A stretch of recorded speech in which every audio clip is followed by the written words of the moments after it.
Hello everyone, welcome back to the channel. JavaScript की series में आज हम देखने वाले हैं लेक्सिकल स्कोप चेन, एक लेयर और लेक्सिकल एनवायरनमेंट। लास्ट वीडियो में हमने देखा था ग्लोबल स्कोप क्या होता है, फंक्शनल स्कोप क्या होता है, ब्लॉक स्कोप क्या होता है। लास्ट वीडियो जो है वो देखनी, अगर इस वीडियो को आपने समझना चाहते हैं तो लास्ट वीडियो देखना बहुत ज़्यादा ज़रूरी होगा। उसके अंदर मैंने कुछ स्कोप बताया था कि स्कोप क्या चीज़ होती है। सो वो हम देखने वाले हैं लेक्सिकल स्कोप, ये सारी चीज़ें। अगर आपने लास्ट वीडियो देखी तो आपको याद होगा मैंने बताया था कि अगर एक फंक्शन क्रिएट करें हम, और इस फंक्शन के अंदर कोई भी नहीं, फर्स्ट के लिए एक पेरेंट फंक्शन है और यहाँ पे मैं कोई भी वैल्यू इसके अंदर वैल्यू क्रिएट करता हूँ, डिफाइन करता हूँ वेरिएबल, और इसको मैं अपने बाहर यानी कि इधर आके इस ए को एक्सेस करूँगा तो यहाँ पर मुझे एरर देगा, रेफरेंस एरर का। लेकिन अगर यही वेरिएबल अगर मैं यहाँ पे क्रिएट करता हूँ, लेट पेरेंट वार, और यहाँ पे मैं पेरेंट इस फंक्शन के अंदर ही सपोज कर लेते हैं मैंने एक चाइल्ड के नाम से एक फंक्शन बनाया है, और इस चाइल्ड के अंदर आके मैं इस वैल्यू जो पेरेंट में मैंने क्रिएट की थी वो एक्सेस कर रहा हूँ, और इस चाइल्ड को यहाँ पे मैं कॉल कर रहा हूँ। यहाँ पे मैं इस पेरेंट फंक्शन को कॉल कर लेता हूँ। अब इसको सेव किया, यहाँ पे रन करूँगा और ये देखिएगा यहाँ पे पेरेंट उसने प्रिंट कर दिया। अब लास्ट अगर वीडियो में देखिए ग्लोबल के अंदर मैंने बताया था कि हम जो ग्लोबल है, जो पेरेंट है आप कह लें, वो चाइल्ड का वेरिएबल एक्सेस नहीं कर सकता, रेफरेंस एरर का इशू दे देगा, कंसोल में एरर दे देगा।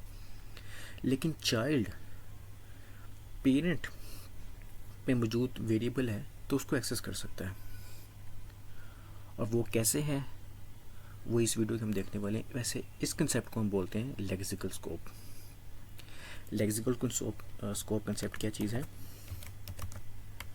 कि हमारे पास child scope can access its parent scope defined variable, यानी कि पेरेंट लेवल में हमने कोई वेरिएबल डिफाइन किया हुआ है और चाइल्ड स्कोप के अंदर उस वेरिएबल को मैं एक्सेस करनी है तो एक्सेस हो जाएगा। इस कंसेप्ट को कहते हैं लेक्सिकल स्कोप। साथ में पॉइंट 2 जो बहुत ही इंपॉर्टेंट पॉइंट है इसके अंदर वो ये है कि चाइल्ड जो है, जब चाइल्ड जो है वो अपने पेरेंट्स को के डिफाइंड वेरिएबल को एक्सेस कर रहा है तो ये जो लेक्सिकल स्कोप ये डिटरमाइन करता है इस बेस के ऊपर कि मेरा पेरेंट स्कोप कौन सा है। इस बेस पे अपने आप को ये डिटरमाइन करता है जहाँ पे हमने वो फंक्शन क्रिएट किया होता है, ना कि इन्वोक। यानी कि देखें या मैंने चाइल्ड फंक्शन जो है वो क्रिएट किया है, इसके अंदर क्रिएट किया, इस पेरेंट फंक्शन के अंदर क्रिएट किया है, तो ये क्या करेगा, इसको अपने ऑटोमेटिकली इसको अपना पेरेंट स्कोप कंसीडर कर लेगा। और वो कैसे करता है मैं आपको एक और चीज़ कह बताता हूँ जो आती है लेक्सिकल इन्वायरमेंट। जब भी हम कोई भी फंक्शन क्रिएट करेंगे ना तो ऑटोमेटिकली एक इन्वायरमेंट इसका क्रिएट हो जाता है। इस इन्वायरमेंट के अंदर दो चीज़ें होती हैं। फर्स्ट, इसका अपना एक इन्वायरमेंटल कोड होता है। सेकंड, आउटर इन्वायरमेंट का रेफरेंस इसके अंदर मौजूद होता है।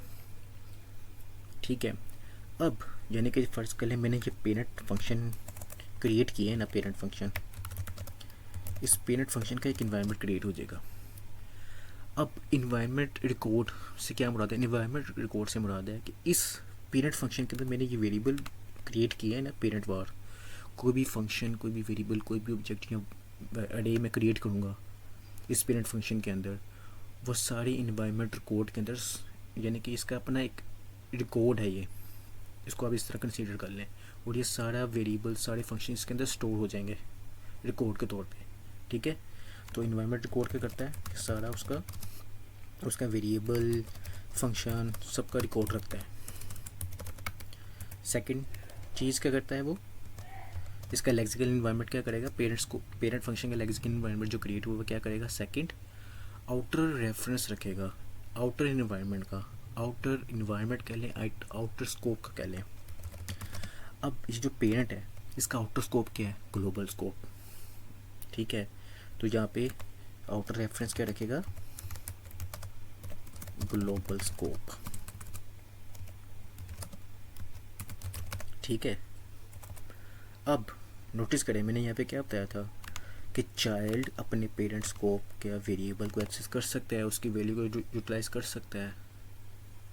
अब आप अगर इस पॉइंट के ऊपर गौर करें, आउटर रेफरेंस अपने ग्लोबल स्कोप का या अपने आउटर का, इसको ग्लोबल वर्ब होगा कि जैसे कि अगर मैंने ग्लोबल फंक्शन क्रिएट किया होगा ना तो उसका रेफरेंस ग्लोबल को जा रहा होगा।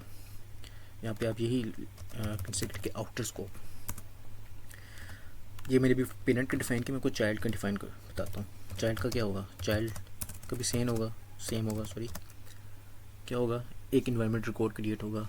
अब चाइल्ड के अंदर हम आते हैं, चाइल्ड के अंदर कोई वेरिएबल हमने क्रिएट नहीं किया हुआ, कोई फंक्शन क्रिएट नहीं किया हुआ, इसका मतलब इसका कोई इन्वायरमेंट रिकॉर्ड नहीं है, लेकिन इसका आउटर रेफरेंस ज़रूर होगा। और आउटर रेफरेंस क्या है इसका?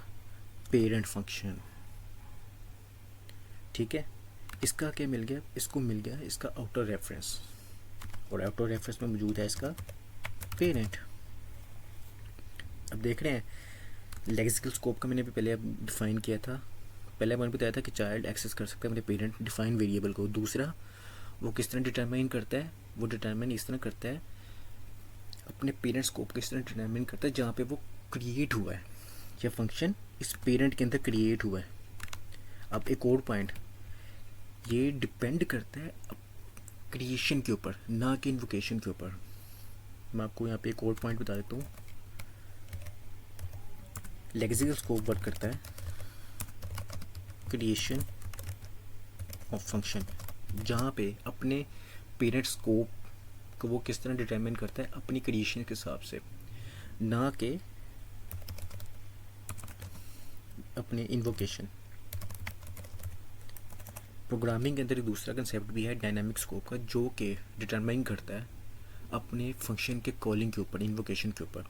अब यहाँ पे आप नोटिस करेंगे तो मैंने इन्वोकेशन भी इसी पेरेंट के अंदर की हुई है, लेकिन मैं आपको एक और एग्जांपल दूंगा जिसके अंदर आपको इसका पिक्चर क्लियर हो जाएगी। पर अभी आप इसको इस तरह अंडरस्टैंड करें कि जब भी कोई फंक्शन क्रिएट होता है तो एक लेक्सिकल इन्वायरमेंट क्रिएट हो जाता है। लेक्सिकल इन्वायरमेंट के अंदर दो चीज़ें होती हैं, अपना एक रिकॉर्ड रखता है वो, और आउटर रेफरेंस रखता है। ठीक है, अब जो आउटर रेफरेंस होता है वो क्या करता है? वो हेल्प करता है हमारा लेक्सिकल स्कोप को।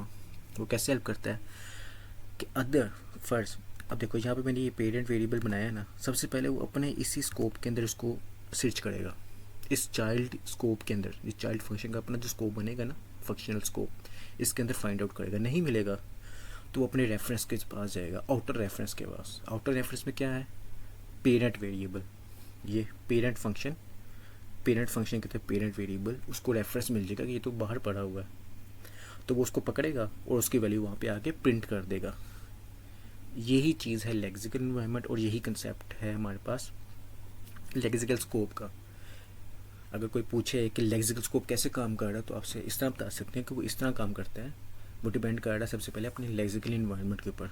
लेक्सिकल इन्वायरमेंट के अंदर दो चीज़ें होती हैं, इन दो चीज़ों को मद्देनज़र रखते हुए, खासकर सेकंड पॉइंट जो आउटर रेफरेंस है उसको वो देखते हुए पहले डिटरमाइन करता कि मेरा पेरेंट क्या है, मैं कहाँ पे क्रिएट हुआ हूँ। अपनी क्रिएशन जहाँ पे वो क्रिएट हुआ होता है ना, उसकी सराउंडिंग में जो भी फंक्शन होगा या ग्लोबल लेवल पे होगा, फर्ज कर लें जैसे कि ये पेरेंट है, इसका आउटर रेफरेंस क्या है? ग्लोबल।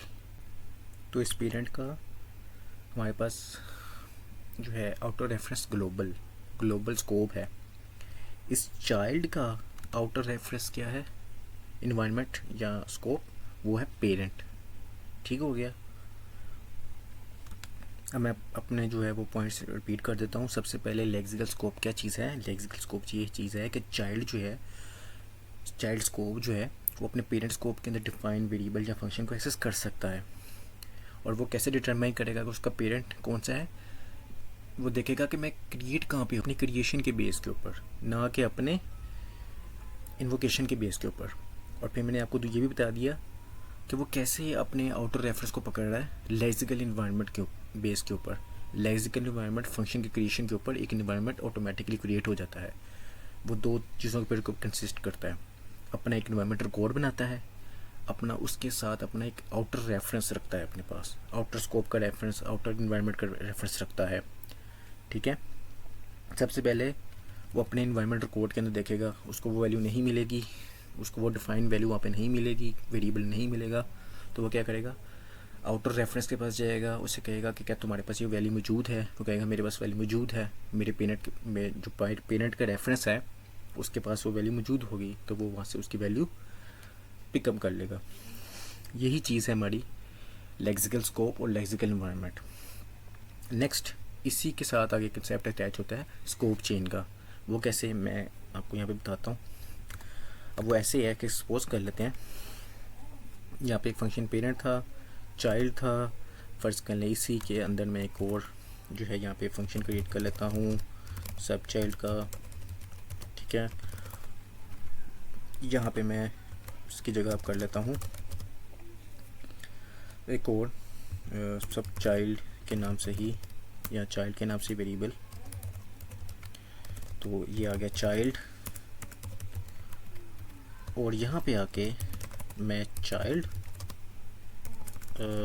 सब चाइल्ड, सॉरी चाइल्ड ही, चाइल्ड और सामने पेरेंट, दोनों पेरेंट वार दोनों को। अब यहाँ पे आके मैं सब चाइल्ड को कॉल करूँगा और यहाँ पे चाइल्ड पहले ही कॉल हो रहा है। सो अब ये क्या करेगा, ये एक चेन क्रिएट कर दी उसने। ये इसकी स्कोपिंग देखें कैसे होगी।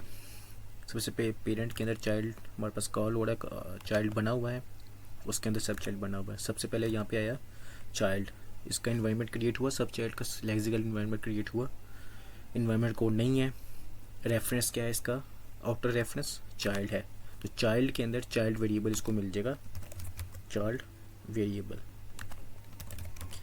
चाइल्ड वेरिएबल इसको मिल गया, उसकी वैल्यू उठा लेगा, पिकअप कर लेगा, यहाँ से उसको एक्सेस मिल गया है।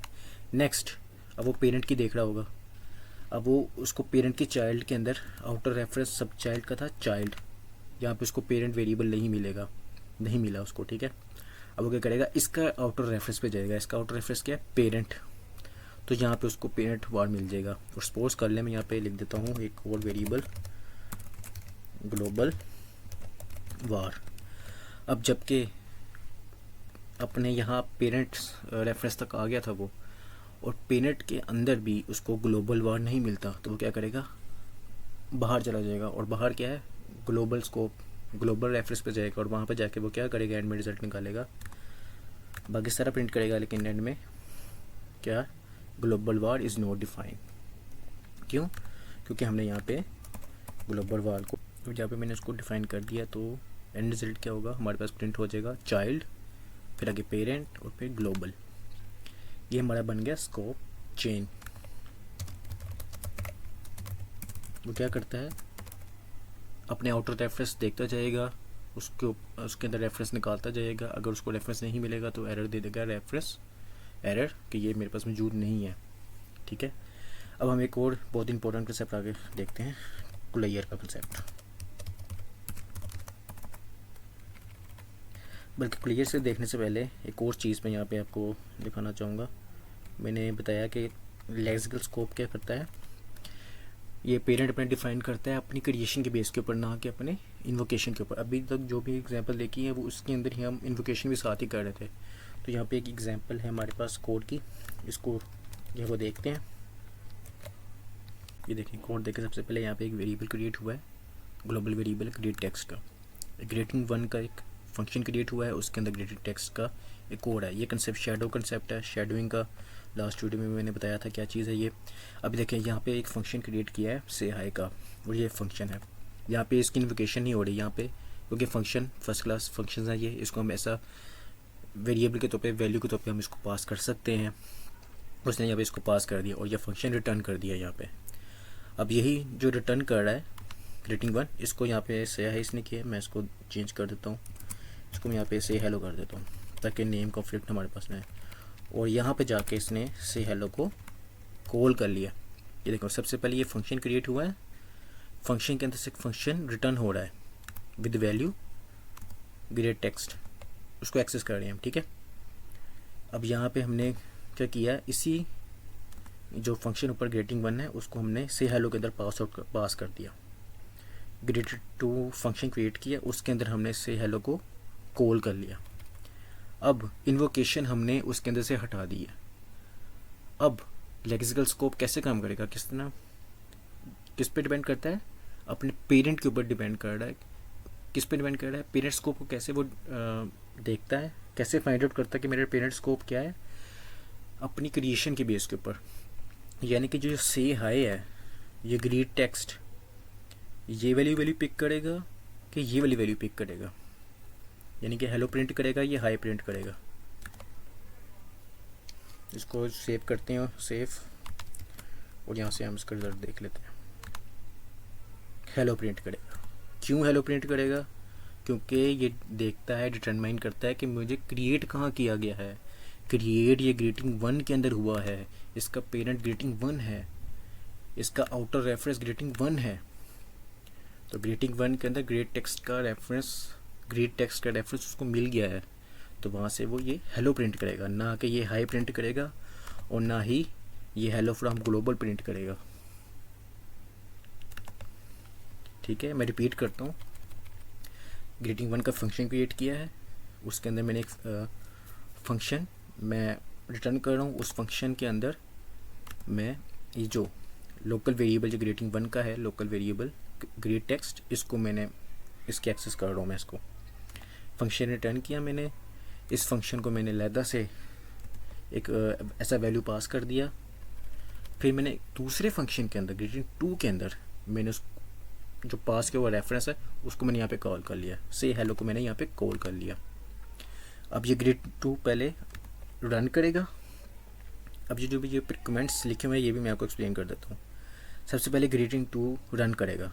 ग्रीड 2 जैसे ही रन करेगा, एक लैदा स्कोप क्रिएट होगा, उसका लैदा लेक्सिकल इन्वायरमेंट उसका क्रिएट होगा। ठीक है, उस लेक्सिकल इन्वायरमेंट के अंदर इन्वायरमेंट कोड के अंदर ग्रीड टेक्स्ट जाएगा, फिर उसके अंदर देखेगा हेलो से हेलो आया है, से हेलो को वो पिक करेगा। से हेलो जब आएगा तो नेक्स्ट देखेगा ग्रीटिंग 1 पास हुआ हुआ है, इसके ग्रीटिंग 1 का लैदा स्कोप क्रिएट होगा। फिर वो ग्रीटिंग 1 के अंदर आएगा, इसका लेक्सिकल इन्वायरमेंट लैदा क्रिएट होगा, उसके अंदर ग्रेड टेक्स्ट उसका इन्वायरमेंट कोड अलहदा क्रिएट होगा। से हाई उसके अंदर आएगा।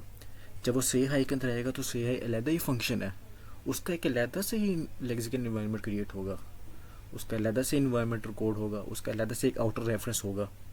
फिर अब लेक्सिकल स्कोप है तो वो क्या देखेगा, वो देखेगा ग्रीड टेक्स्ट अपने स्कोप के अंदर पहले देखेगा, उसको नहीं मिला उसके, फिर क्या करेगा अपनी आउटर रेफरेंस के पास जाएगा, और आउटर रेफरेंस क्या है ग्रीटिंग 1, तो वहाँ से उसकी वैल्यू पिक कर लेगा। और वो क्या पिक करेगा, हेलो को पिक करेगा, ना कि हाई को पिक करेगा, ना कि हेलो फ्रॉम ग्लोबल को पिक करेगा। तो अगेन लेक्सिकल स्कोप डिटरमाइन करता है अपना पेरेंट अपनी क्रिएशन के बेस के ऊपर। फंक्शन जहाँ पे क्रिएट हुआ है अपने सराउंडिंग पेरेंट को देखेगा वो, ना कि जहाँ पे उसको हम कॉल करें वो उसको नहीं देखेगा। तो ये कंसेप्ट था हमारा लेक्सिकल स्कोप का, लेक्सिकल इन्वायरमेंट का।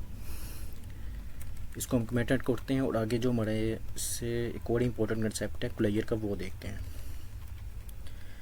क्लायर एक्चुअल क्या चीज़ है, क्लायर एक्चुअल चीज़ ये है कि ये भी लेक्सिकल स्कोप के ऊपर ही डिपेंड कर रही होती है, लेकिन ये कम्बिनेशन है।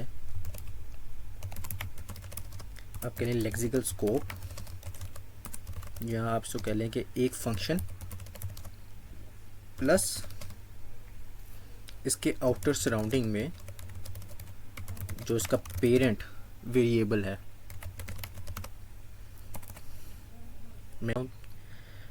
क्लियर क्या है, कॉम्बिनेशन है अपना लेक्सिकल स्कोप। लेक्सिकल स्कोप तो पता ही है कि आउटर जो हमारा वेरिएबल स्कोप पेरेंट स्कोप में वेरिएबल मौजूद है, उसका रेफरेंस यानी कि आउटर वेरिएबल जो पेरेंट का है हमारे पास, पेरेंट की रेफरेंस उसका जो भी वैल्यू मौजूद है, प्लस फंक्शन, वो फंक्शन जहाँ पे हम उस वैल्यू को एक्सेस करना चाह रहे हैं।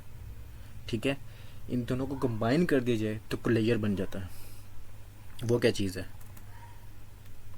अब कुलेयर का एक्चुअल कंसेप्ट या उसका यूटिलाइज़ करना, या आप कहें इसके वर्क काम इस तरह करता है कि जब भी हम कोई प्रोग्राम बनाते हैं, लिखते हैं, अगर आप प्रोग्राम लिखेंगे तो आप देखेंगे कि अगर फर्स्ट को आपने टॉप ऑफ द फाइल आपने वेरिएबल क्रिएट किया विद द वैल्यू 0, किसी फंक्शन के अंदर आके हमने उसको इंक्रीमेंट करके उसको +1 कर दिया, एंड रिज़ल्ट आपको +1 मिल जाएगा। लेकिन दोबारा फ़र्ज़ करें आप प्रोग्राम को नए सिरे से दोबारा से रन करेंगे, ठीक है। अब जब आप दोबारा रन करेंगे, दोबारा वो वैल्यू 0 होगी और दोबारा इंक्रीमेंट होकर 1 होगी। लेकिन कुलेयर ऐसे नहीं करता। कुलेयर क्या करता है, वो वैल्यू होल्ड करके रखता है। जब भी हम फंक्शन क्रिएट करते हैं ना, कुलेयर क्रिएट होता है। अब फंक्शन के अंदर एक हिडन प्रॉपर्टी होती है इन्वायरमेंट की, उसके अंदर कुलेयर मौजूद रहता है, और वो क्या करता है, वो पुरानी वैल्यू को होल्ड करके रखता है। पुरानी वैल्यू से मुराद ये है, जो पुरानी वैल्यू होल्ड करेगा वो जो पेरेंट स्कोप में उसके जो वेरिएबल है, उसकी जो वैल्यू है ना, उसका रेफरेंस होल्ड करके रखता है। अब यहाँ पे कोड एग्जांपल है ये वाली, देखें, क्रिएट काउंटर हमारे पास फंक्शन है, ये हमारे पास वेरिएबल है, उसको यहाँ पे मैं टर्न कर देता हूँ। हमारे पास इंक्रीमेंट का फंक्शन है। अब देखें लेक्सिकल स्कोप इंप्लीमेंट हो रहा है यहाँ पे, काउंट, ठीक है, उसको आउटर हमारा पेरेंट स्कोप जो क्रिएट काउंटर है उसके वेरिएबल को एक्सेस कर सकता है, और यहाँ पे इसको इंक्रीमेंट लगा रहा है। अब ये मैं इंक्रीमेंट का फंक्शन रिटर्न कर रहा हूँ। यहाँ पे मैंने ऐसा वैल्यू पास करके इसको 2 बार कॉल किया है। फर्स्ट टाइम जब कॉल होगा ना तो इसकी वैल्यू इंक्रीमेंट होके 11 हो जाएगी। सेकंड टाइम जब कॉल होगा ना तो इसकी वैल्यू इंक्रीमेंट होके 12 हो जाएगी।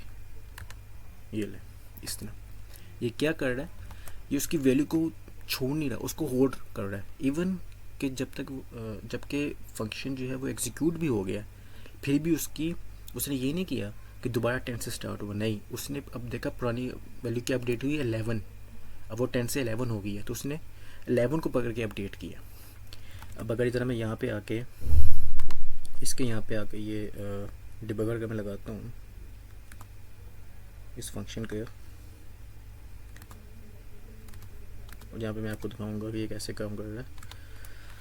ये रन किया, नेक्स्ट, ये देखें ये लोकल स्कोप बन गया, ये देखें ये काउंट, और ये इंक्रीमेंट का फंक्शन आ गया।